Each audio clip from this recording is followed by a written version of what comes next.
Oltiin nagaa dhaggeeffattoota keenyaa sagantaan keenya galgala kanaa eegaleera. Sagantaa keenya keessatti dhiibbaa hanqinni sharafa alaa dinagdee keessatti qabu. Dhiyeessiin doolaaraa yoo gadi bu'u namoonni daldala seera qabeessa keessa jiran doolaara kana argachuu dhiisuu danda'u. Kanaafuu gara gabaa gurraacha kanaatti yookaan black market jennu kanatti deemuu jechuudha. Namoonni mana hidhaatii gadi dhiifaman deebi'anii hidhamaa jiru. Haati warraa Obbo Bayyanaa Ruudaa roorroon nurra ga'eeraa jedhu. Mootummaan kan jiru kan bira gochi nurratti godhamaa jiru kan bira uummatni Oromoo kana haala beeku. Jiruuf jireenya Oromoo keessatti geerarsi maali? Kanarrattis gabaasaa qabna. Akkamiin rafnee bullaanu too jaalala jenna diinni ammas nuun ciisne kunomee soogalee rasaasaan nu waxalee. Mul'uu marsaalee hawaasaa fi odeessaalee gaggabaaboos qixeeffanneerraa keessummeessaan keessanarraa ana Hamzaa Hussein. Sababii dabaluu gatii doolaaraatiin kan ka'e dinagdeen Itoophiyaa yaaddoo keessa galuu isaatii wal qabatee ministeerri muummee Dr. Abiy Ahmad namoonni doolaaraa harkaa qaban akka dafanii gara baankiitti deebisan, namoonni gabaa gurraacha yookiin black market irratti hirmaachaa jiran akka of qusatan akeekkachiisanii turan. Hanqinni sharafa alaa akkamiin jiruuf jireenya lammiilee miidha? Furmaanni waraa'oo maal ta'uu qaba? Kan jiru irratti Yuunivarsiitii Finfinneetti barsiisaa dinagdee kataan amma digirii isaanii sadaffaa Beeljeemitti hordofaa akka jiran Obbo Tashoomee Tafarraa Tolaa gaafanneerra. Biraanuu Gammachuutti turtii waliin taasise. Jijjiiramni sharafa biyya alaa yoo ol ka'u birriin biyyattii gatiin isaa gadi bu'e jechuudha. Kanaaf namoonni meeshaa kana dura bituu danda'an bituu hin danda'anii jechuudha. Maaliif meeshonni baay'ee namoonni mana keessatti fayyadaman biyya alaati kan galanidha. Sharafa biyya alaatiin meeshaa biyya alaa galchina. Ministeerri muummee Dr. Abiy biyya keessatti namoonni sharafa alaa harkatti qabatanii jiraatanii akka gara baankii geessanii galii godhanii kana ta'uu baannaan tarkaanfii akka fudhatanillee dubbatanii turan. Akkasitti jechuun isaanii maal agarsiisa? Gatii sharafa biyya alaa kanaa kan murteessan sababni baay'ee jira. Dhiyeessiin doolaaraa yoo gadi bu'u namoonni daldala seera qabeessa keessa jiran doolaara kana argachuu dhiisuu danda'u. Kanaaf eessa deemuu gara gabaa gurraacha kanaatti yookaan black market jennu kanatti deemuu jechuudha. Amma rakkoon mul'ate kun egaa gabaan gurraachaa fi gabaan idilee yookaan gabaan seera qabeessaa garaagarummaan isaanii baay'ee ol ka'ee ture. Underground economiin kun kallattii baay'eedhaan yoo itti deemte malee mo'achuu hin dandeessu. Kanaaf sodaa uumuun kun akka meejarii tokkotti fudhatamuu danda'a. Hojjechuu isaa immoo sirriitti ilaalaa jirra. Maaliif persantii 37 gadi bu'ee jira. Garuu kun solutionii waaraa yookaan sustainable solution fiduu waan danda'u miti. Kanaaf mana ofii qulqulleessuun yookaan instituushinii mootummaa jajjabeessuun dhiyeessii fi fedhii doolaaraa wal bira fiduu yookaan demand and supply of dollars wal gituu dandeessisuun tarkaanfii waaraa fiduuf waan gargaarudha jedhee yaada. Tariigaa akka furmaata waaraatti yeroo baay'ee kan yaadamu gatii qarshiin doolaara wajjirraan yeroo jijjiiramu baasu jijjiiruudha. Amma si'a kanatti wanti kun Itoophiyaadhaaf yaadama. Daldala harka wayyaa jalaa kan yookaan daldaloota malaammaltummaadhaan gaggeeffaman yookaan qarshii milishuuwwan akkasii kana balleessuudhaa fi furmaata waaraa ta'a jedhee yaada. Garuu yeroo gabaabaa keessatti mootummaan kana godha jedhee ani yaadu. Gaaffiif deebii Biraanuu Gammachuu Obbo Tashoomee waliin taasise dhageenye.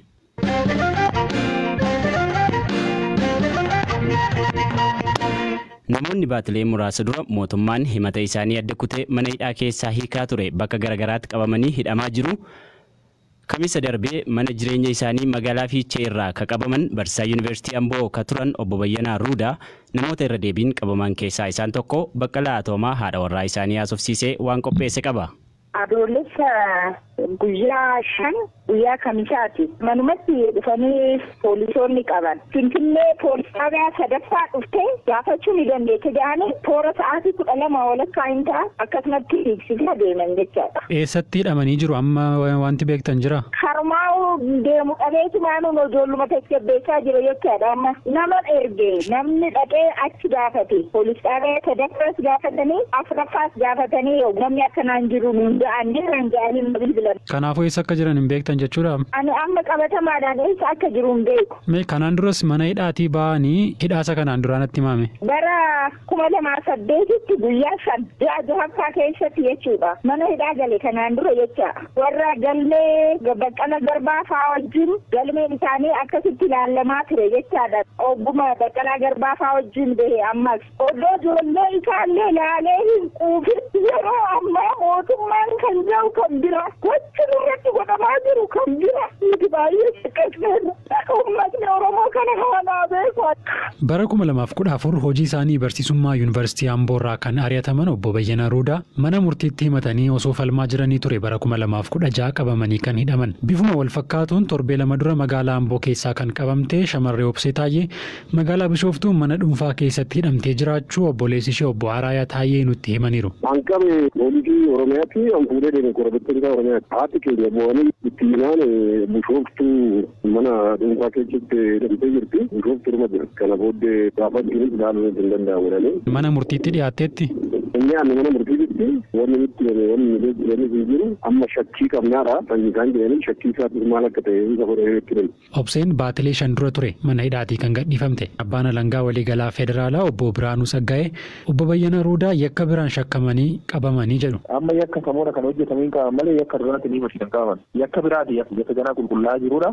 Bakka garaagaraatis namoonni qabaman Amboo kan qabamte Obsee Taayyee kan jedhamtu namoota baay'eedha maatiin bilbilanii yeroo kan nuu kennanii isaan kunis akkasuma wal fakkaataadha. Nama warra kana quban qabu hin beeku poolisii bira jiraachuu danda'a garuu kan namichi kana quban beeku. Kan obbo Bayyanaa Ruudaa yakka biraatiin shakkamaniitu qabaman kan hin beektu.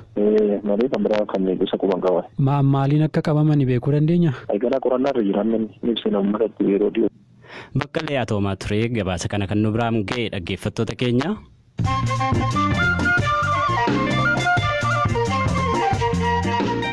Amma immoo oduu gaggabaabsitee kan nu biraan geessu Aslii Galgalootii Aslii bagana gaarnuuf. Galatoom Hamzaa Yooyaa dhaggeeffattootenna oduunteen am jalqabatte injineer Takalee Uumaa kantiibaa ittaana Finfinnee muudamu fuula kantiibaa duraa Dirriba Kumaa bu'ee ga'ee bulchiinsa magaalaa itti gaafatamummaa fudhate Takalaan duraanii Finfinnee Oromiyaan taqonnaan bulaa of keessa dhiibdatuun taane taqonnaan bulaa filmaan isaa of keessa tamnatee guddatan barbaanna kan ta'uu baannanii master plan kan hin deeggaruu jedhe. Qeeqannoo guddaatti pireezidaantii Ameerikaa Doonaald Tiraamp deemuu jira eegiin dubbii ajensi basaasa biyyaa dhaares. Ajensiin basaasa Ameerikaa Raashiyaan filannoo waggaa 2016 jidduu galtee jette. Ammoo Tiraampiin kakalee walgahii Helsinkii Finlaand keessatti dubbate Raashiyaan waan filannoo Ameerikaa jidduu galtuuf hin qabdu jedhe. Jechi kun lammii Ameerikaatiif bulchootallee guddoo dallansiise. Namoonni koo fi kaanis dhufanii akka Raashiyaa taate natti himu. Ani pireezidaant Puutiin waliin haasa'eera. Raashiyaa miti. Sababni Raashiyaadha jechisiisuus natti mul'atu. Al tokko irra deebi'ee dubbachuuf wal dhibdeen tokkollee hin turre. Pireezidaanticha hin beeku. Ameerikuun keessatti keessummaa tokkoota haadha mana ciniintee funaan irra kutee liqimsitee yaa qaban. Akka haadhi mana jettuutti man dhugaatii waliin yaanii mana deebiinee naan sigaara farsoo naadarii jettee hin qabu narra baay'ee jennaanii na ciniintee jette. Kaam hospitaal jirtu ani nam gandi 28 ka funaan hin qabne eessuuf geessaa jette. Barack Obamaan ibsa Nelson Mandela waggaa Afrikaa kibbaa keessatti dabarse. Dubbiin isaa ayyaan guyyaa dhibbaa eegi dhaloota Mandelaatiin walii galte. Mandeelaan kan ganda 95 qabu waggaa 2013 kan lubbuu dhabe. Haalaa fi yeroo mamsiisaa keessa jiru ilaalchisee guyyaa guyyaatti marsaalee haaraan mata dureewwan mataa nama dhukkubsanii fi nama jeeqan qabatanii dhufu. Gara duubaatti deebinee ilaalcha yookaan yaada haaraa osoo qabanne gaarii natti fakkaata jedhee yaada. Oduun teen guyyaarraa ganum amsa. Galatoomi Aslii.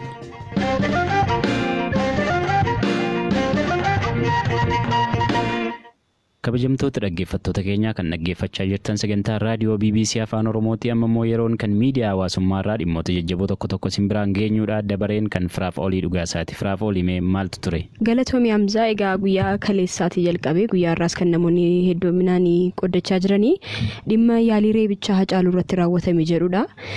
Finfinnee keessatti naannoo mana jireenya isaa naannoo Meeksikoottidha kan utuu konkolaataa isaatiin deemuu namoonni irratti reebicha taasisuuf yaalanii kanarratti gargaarsa qeerroo fi Hacaaluutiin ta'anii miidhaatuun geessisin hafaniiru. Namoonni baay'een gaanii yaaddoo isaanii ibsaa jiru. Seenaanii eebbisa addunyaa akka irra hin deebi'amne kan jedhu namoonni baay'een qoddachaa jiru. Laalaan sun akka nutti hin deebine kan eebbisa addunyaa akka irra hin deebi'amne eegumsi jabaan Hacaaluudhaaf godhamuufii qaba. Kan kanarraa hafe garuu abiddatti bu'uudha. Hacaaluu fi alaabaa abbaa gadaatti bu'uuni jedhanii namoonni wal bira qabanii barreessan illee jiru. Kan biraamee dhimmi ture maaloodha? Artistiin Oromoo beekamaan Caalaa Bultuum gara biyyaatti deebi'uu isaadha. Kana dhama guyyaarraaf kan hin qaban. Galatoomii yaada nu biraan geesseef.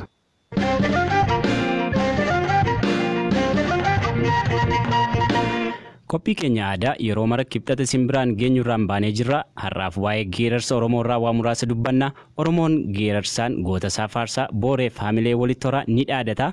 Dhaadatee diina isaa haamilee buusaa jedhu ogeeyyii fi warri geeraraan waa himan. Firaa'ol Balaayi. Yaa ijoollee Oromiyaa jedhinaan jettaniire jennaan waan jettaniire yaa sadachaa. Inni diina isaatti duulee ajjeesee fi adamoo bahee mirgaan galee geerarsa qondaalaa geerara. Geerarsaan nama dhaanu komachuutii hanga bulchaa cunqursu qeequtti dubbii dachaaf baaqeen himu. Yaada isa dubbii qaraan ibsachuu hanqatan geerarsaan labsu. Geeraraan lafa namni walitti qabametti onneen haa dhuftuufiyyuu malee lafti hundi kan geeraraatii jedhama. Yuunivarsiitii Jimmaatti barsiisaa folkloorii kan ta'an Dr. Darajjee Fufaan akkas jedhu. Waltajjiin kun bakka namni wal ga'ee jiru kan akka cidhaa, kan akka daboo, iddoo jilaa ta'uu danda'a. Iddoo namni wal ga'ee jiru fakkeenyaaf gadaa bobba'anii gaafa laga bulan iddoo akkasiitti illee halkan ka'anii karaa gaafa deeman gaafa dadhaban dadhabbii illee itti bahu mukuullee itti bahu geeraru. Iddoo Oromoon jiru hundumaa geerarsi jira mallattoo eenyummaa keessaa tokko. Muffii gadadoo fi dararaa sabaa geeraraan kan garaa garaatu beekaa jedhee hin hambisu. Laphee dhiibbatee jecha isaa qaratee addabaabayitti dhoosa. Akkamiin rafnee bullaanu too jaalala jenna diinni ammas nuun ciisne kunoo mi'eessoo galee rasaasaan nu waxalee.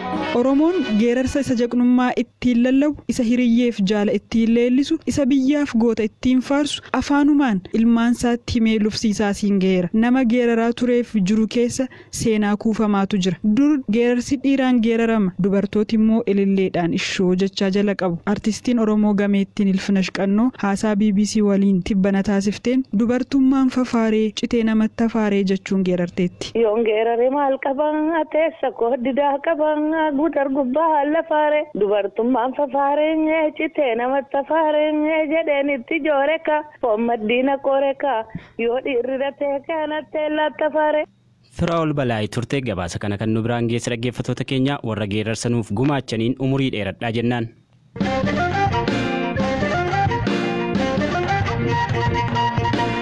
Afrikaa kibbaa magaalaa Daayipsiloosit keessatti cittoo irratti fanxoo akkuma jedhamu kan hiyyummaan dararamaa jiran caalaa dubartoonni yakka dirqiin gudeeduutiin miidhamaa jiru. Kanarraa ka'uun jiraattonni seera mataa isaanii ajjeesi yookiin du'i haleel yookiin rukutame jedhu baafatanii haala kanaan ji'oota darban keessa dhiironni yakka hojjetan bakka kosii fi balfaa geeffamuun ajjeefamaniiru. Zalaalam Taaddasee. Daayipsiloot Afrikaa kibbaa keessaa gara kaabaatti kan argamtu naannoo hiyyeetti jedhamtee beekamtudha. Haa ta'u malee hiyyumni rakkina isa guddaa miti. Naannoon kun keessumaa dubartootaaf naannoo baay'ee ulfaataadha jedha. Daayipsiloot keessa dubartiin suuqii qabdu tokko daandii cina taa'uun boqqolloo nyaatti. Halkan naannichi baay'ee sodaachisaadha jetti.